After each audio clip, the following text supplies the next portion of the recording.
Hey guys, welcome to the Fantasy Sports Review News Center. I'm Amanda Walker with your official NFL news update. The start of the 2010 NFL season has finally arrived, and we are looking at some really tough games for Week 1. The Dallas Cowboys are coming to town to take on the Redskins. The Vikings and Saints will have a rematch of that unforgettable battle last January in the NFC conference game. And a big divisional game between Indianapolis and Houston could really set the tone for the AFC North this year. Considering it is the first week of the NFL season, we already have some major headlines to start the season. The biggest news of the week is Darrelle Revis ending his holdout and rejoining the Jets. This is some potentially bad news for Anquan Boldin and Joe Flacco owners, as Revis is the best shutdown quarterback in the league. He is now the highest paid cornerback in the league, making roughly $46 million a year, and $32 million of that is guaranteed money. Must be tough, right?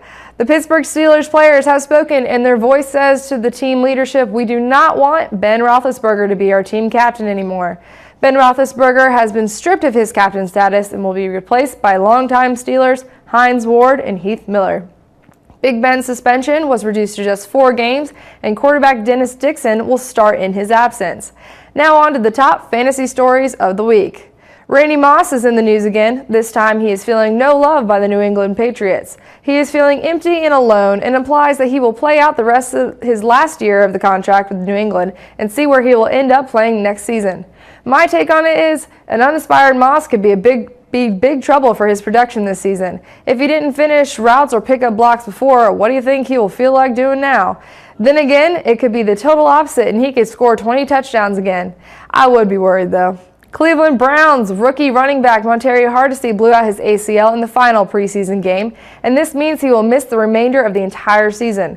This is terrible news for those of you who took a flyer on him in this year's draft, but it's tremendous news for the Jerome Harrison owners out there, as he will now be the uncontested starting running back in Cleveland, for whatever that is worth.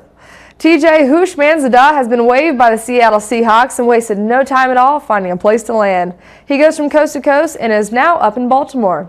He should be a starter in no time and could have immediate impact as the tandem wide receiver for newly acquired Anquan Boldin.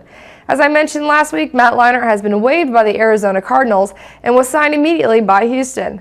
There is no fantasy value there whatsoever, so just pretend you never even knew who Matt Leinart was. That's all the news I have for you this week. Thank you for joining me in the Fantasy Sports Review News Center. I'm Amanda Walker. Now back to you guys.